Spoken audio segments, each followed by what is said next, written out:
নমস্কার, আমি চলে এসেছি সুপ্রিয়া তোমাদের সাথে একটা নতুন টপিক নিয়ে গল্প করতে। তোমরা হয়তো সকলেই প্রাক্তন মুভিটি দেখেছো। প্রাক্তন মুভিতে ঋতুপর্ণা প্রসেনজিৎকে কতকগুলি ডায়লগ বলেছিল, যা আমার হৃদয়ে ছুঁয়ে গেছে। তাই চলে এসেছি তোমাদের সাথেও ওই কথাগুলি শেয়ার করার জন্য। চলো শুরু করা যাক। প্রাক্তন মুভিতে ছাড়াছাড়ির আগে একটা দৃশ্যে ঋতুপর্ণা প্রসেনজিৎকে বলে, একটা জন্মদিন, একটা অ্যানিভার্সারি, এই দিনগুলো কখনো ফিরে আসে না। প্ল্যান করতে হয়, ট্যুর পোস্টপন্ড করতে হয়, মিটিং ক্যান্সেল করতে হয়, সবকিছু ছেড়ে ছুড়ে মনটাকে এক জায়গায় নিয়ে আসতে হয়।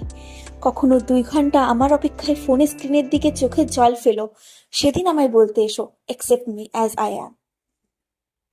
মাঝে মাঝে সবকিছুর ঊর্ধ্বে গিয়ে আমরা প্রিয় মানুষগুলোর কাছে একটু সময় আর যত্ন চাই, একটুখানি আদরে আবদারে প্রশ্রয় চাই, বিশেষ দিনগুলিতে বিশেষ কিছু মুহূর্ত পেতে চাই।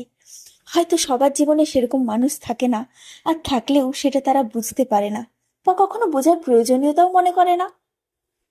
অবহেলা কিংবা অনাগ্রহে বুকের ভিতর আস্ত একটা নদী শুকিয়ে গেলেও তা কেউই টের পায় না।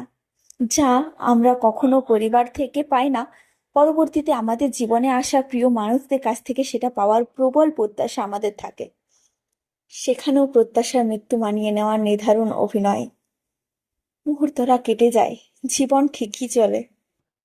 তবুও প্রিয় মানুষগুলো যত্ন নিলে, আগ্রহ থাকলে সেই মুহূর্তগুলো প্রজাপতি হতে পারত, একটা আকাশ হতে পারত, রংধনু হতে পারত, ফুল হতে পারত, ক্যানভাসে খুব প্রিয় একটা ছবিতে থাকতে পারত, হতে পারত জীবনের সবচেয়ে সেরা মুহূর্ত। অথচ সবশেষে মুহূর্তরা বাঁচে অপেক্ষায়, অবহেলায়, অনাগ্রহে। অবহেলায় মানুষ ভিতর থেকে মরে যায়, অভিমান জমতে জমতে একদিন পাহাড় হয়ে যায়। একসময় মানুষ প্রত্যাশা করাই ছেড়ে দেয়, অভিমান অভিযোগ করা বন্ধ করে দেয়, ইচ্ছেদের উড়িয়ে দেয় আকাশে। কেবল দীর্ঘশ্বাসে হঠাৎ হঠাৎ মনে হয় জীবন কিংবা মুহূর্তগুলো আসলেই অন্যরকম হতে পারত। নমস্কার। ঋতুপর্ণার এই ডায়লগগুলি সত্যি খুব সুন্দর, আমাদের সবার জীবনের সাথে যেমন রিলেটেবল।